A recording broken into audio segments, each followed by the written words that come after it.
오늘 새벽부터 기회가 될 때마다 요한복음 복음서 말씀을 나누도록 하겠습니다. 그래서 이 요한복음을 나눌 때에 우리가 알고 있던 예수님에 대해서 좀 더 깊이 알게 되시기를 축복합니다.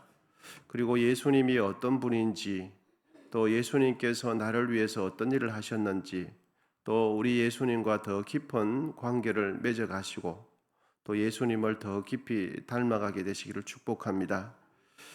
요한복음은 앞에 있는 마태복음, 또 마가복음, 누가복음처럼 예수님의 생애와 행적을 기록해 놓은 것이 복음서, 이 요한복음도 역시 동일합니다. 그런데 이 요한복음은 앞에 있는 마태복음, 마가복음, 누가복음하고는 사뭇 다른 점이 꽤나 많은 것이 요한복음입니다. 그래서 앞에 있는 세복음서는 공간복음서라 그래요. 그리고 요한복음은 공간복음서 안에 따로 되어 있는 겁니다. 사복음서 안에서 복음서라는 특징은 같이 가지고 있지만 앞에 있는 그 세 개는 공간복음이라 그러고 요한복음 따로 분리할 만큼 동일한 복음서임에도 불구하고 사뭇 다른 점이 꽤나 많은 것이 이 요한복음이 됩니다. 마태복음은 아브라함으로부터 시작하는 예수 그리스도의 계보, 족보를 이렇게 쭉 이어가거든요. 그리고 마가복음은 광야에서 회개를 선포하는 세례 요한부터 시작이 되어지죠.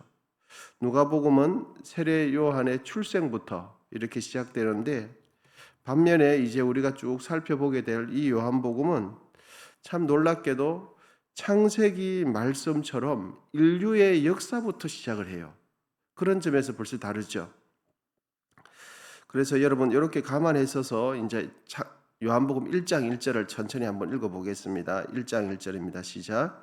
태초에 말씀이 계시니라. 이 말씀이 하나님과 함께 계셨으니 이 말씀은 곧 하나님이시니라. 아멘. 여러분 창세기 1장 1절을 펴지 않더라도 아마 암송하시는 분이 많으실 텐데, 창세기 1장 1절은 어떻게 시작합니까? 태초에 하나님이 천지를 창조하시니라. 이 요한복음 1장 1절은 태초에 말씀이 계시니라. 이 말씀이 하나님과 함께 계셨으니, 이렇게 마치 이렇게 창세기 1장 1절이 연상될 정도로 인류의 역사를 이렇게 쭉 시작하는 것을 볼 수가 있겠습니다. 그런 측면에서 창세기 말씀과 이 요한복음서의 말씀은 시작하는 부분에 있어서 매우 비슷하고 연관성이 있겠다 하는 것을 우리가 이해할 수 있겠습니다. 그런데 창세기 1장 1절에 있는 태초에 하나님이 천지를 창조하시니라 할 때 그 태초하고 요한복음 1장 1절에 있는 태초에 말씀이 계시니라 하고 앞에 있는 서두에 있는 태초하고는 달라요. 매우 비슷해 보이지만 가지고 있는 의미는 달라요. 단어는 같지만 의미가 달라요. 창세기에 기록되어 있는 태초라는 것은 우주 만물이 존재하지 않았던 그 시대에 우주 만물이 창조될 때, 그러니까 우주 만물이 없다가 우주 만물이 창조되는 그 때를 태초라고 이야기하는 거예요. 우주 만물이 시작되는 때, 그러니까 우리가 지금 살아가고 있는 이 세상, 하나님께서 우주를 만드시는 그 만물이 존재하는, 물질이 존재하는 그때를 태초라고 이야기하는데, 이 요한복음에서 말하는 태초는 창세기에 있는 태초와는 다르게 우주 만물이 만들어지기 그 이전에를 태초라고 이야기하는 겁니다. 말이 비슷한 것 같지만 다른 겁니다, 여러분.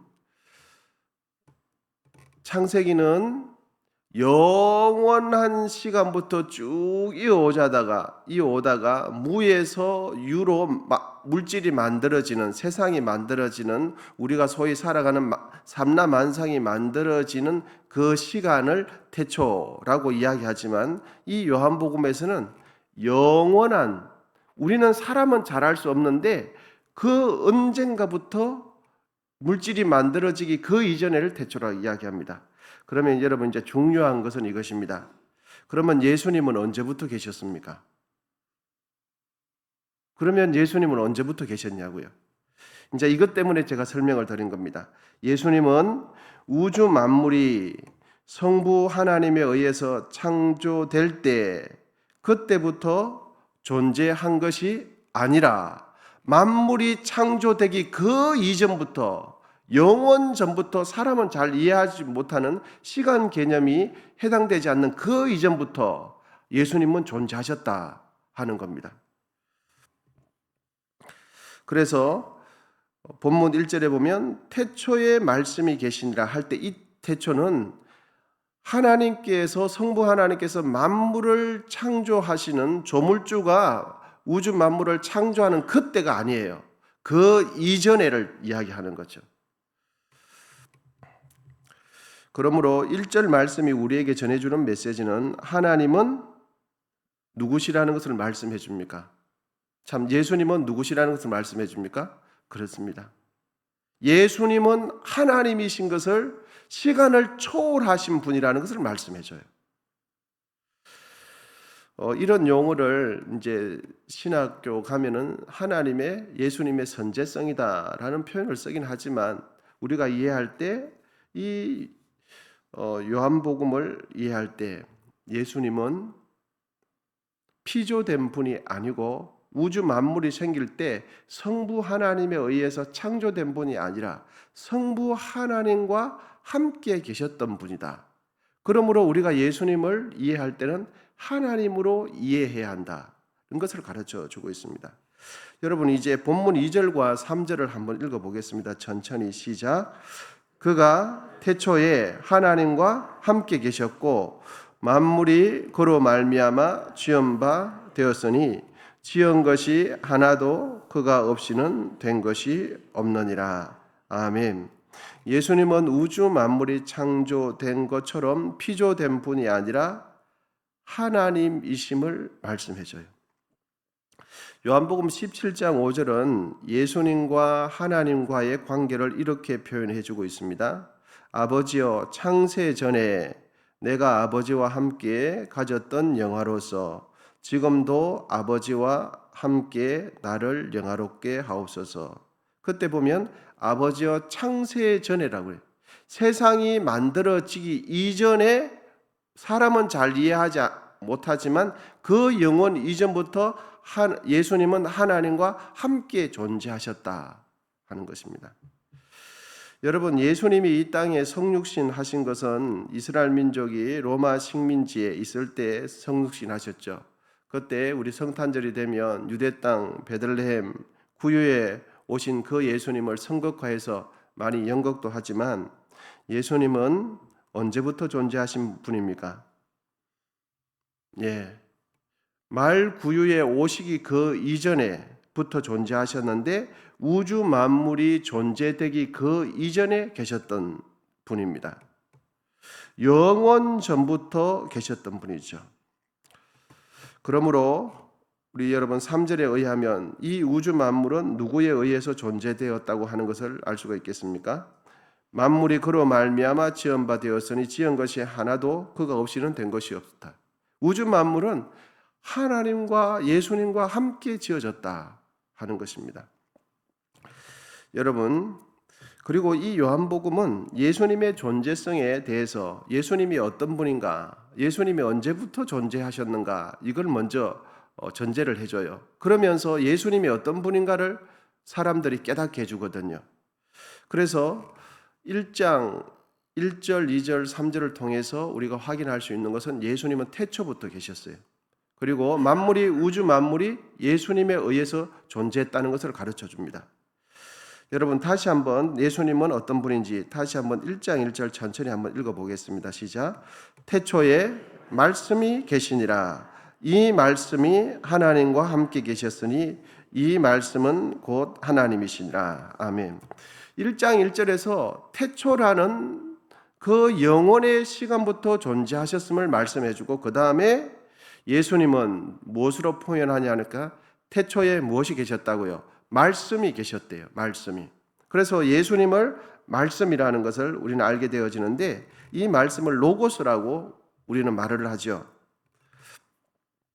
이 말씀이라는 표현, 로고스라는 표현은 아마 성경이 기록될 당시 사람들이 신에 대해서, 절대자에 대해서, 창조주에 대해서 이해할 수 있는 최대한의 표현, 철학적이고 문학적인 모든 그 사상을 표현하고 신에 대해서 가장 근접하게 표현할 수 있는 것이 그 당시의 철학과 사상과 지식이 말씀이라는 개념이었어요. 그래서 예수님을 말씀으로 표현하는 것으로 이해할 수 있겠습니다. 당시 헬라 철학에서 로고스, 말씀은 우주 질서를 유지하고 조율하는 제1의 근원, 우주의 원리를 말씀이라고 이해를 했어요. 그러므로 1장 1절에서 예수님을 말씀으로 표현하는 목적은 예수님은 단순히 누가 아니라고요? 사람이 아니라는 것을 이야기해줘요.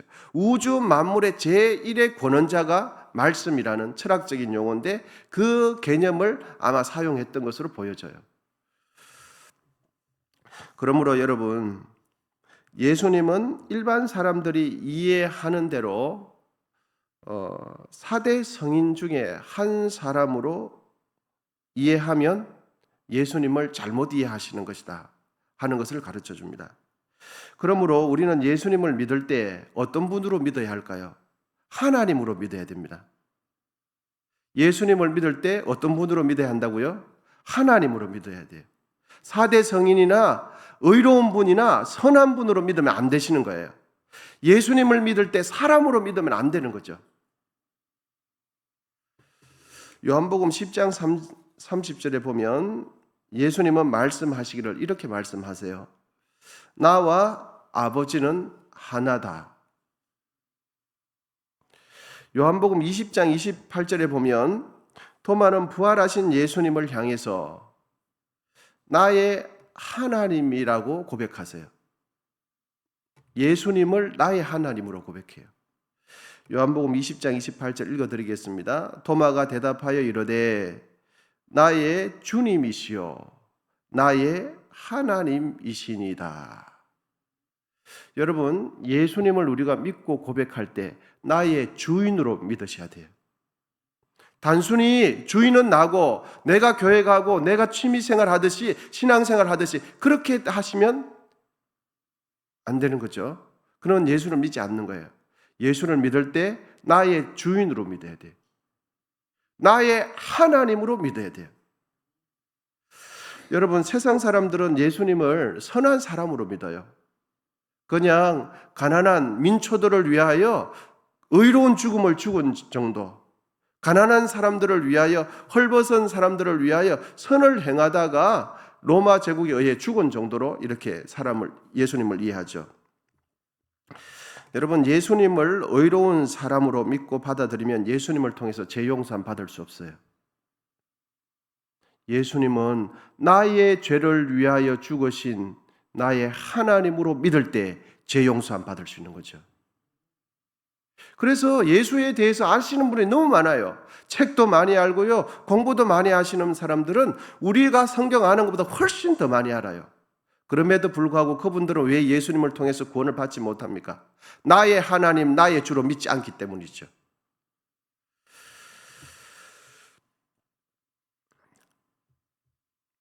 예수님을 나의 하나님으로, 나의 주인으로 잘 믿게 되시기를 축복합니다. 그럴 때 나를 위하여 십자가 위에서 죽으시고 부활하신 예수님을 통해서, 그 예수님을 믿는 믿음을 통해서 우리는 구원받게 되는 거죠. 여러분, 그러면 예수님을 나의 주인, 나의 하나님으로 섬기게 된다는 것은 어떤 말일까요? 어떤 의미일까요? 그것은 예수님의 가르침을 따라 살아가는 것이 예수님을 나의 하나님으로 믿는 거예요.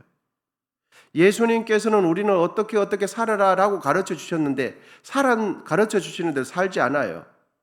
그러면 예수님을 나의 하나님으로 믿고 살아가는 것이 되지 못해요. 단순히 예수님을 믿는다는 것은 지적으로 동의해주고 감정적으로 의지하는 이것이 아니라 예수님께서 가르쳐 주신 말씀대로 살아가는 것, 예수님께서 가르쳐 주신 그 말씀대로 순종하는 것이 예수님을 나의 하나님으로 모시고 살아간다는 뜻이에요. 여러분, 그런데 우리 생각 한번 해보십시다. 예수님을 다 믿으셔요. 그런데 살아가는 것은 누구 방식으로 살아가요? 예수님은 이렇게 살아라라고 가르쳐 주셨는데 매 순간 살아가는 삶의 방식은 누구 방식으로 살아갑니까? 10년 전에도 그렇고 지금도 그렇고 딱 위기의 상황이 오면은 누구 방식대로 살아갑니까? 그렇죠. 그렇다면 우리는 예수님을 정말 나의 주인으로 모시고 살아가는가? 참 우리는 생각해 볼 필요가 있겠습니다. 그리고 내 삶 속에서 무엇을 고민해야 하는가를 우리는 알 수가 있겠어요. 그래서 단순히 예수를 나의 주인, 나의 구주로 믿는다는 것은 단순히 고개 끄덕끄덕 한번 해주면 지적으로 동의해 주는 것을 성경은 가르치지 않습니다.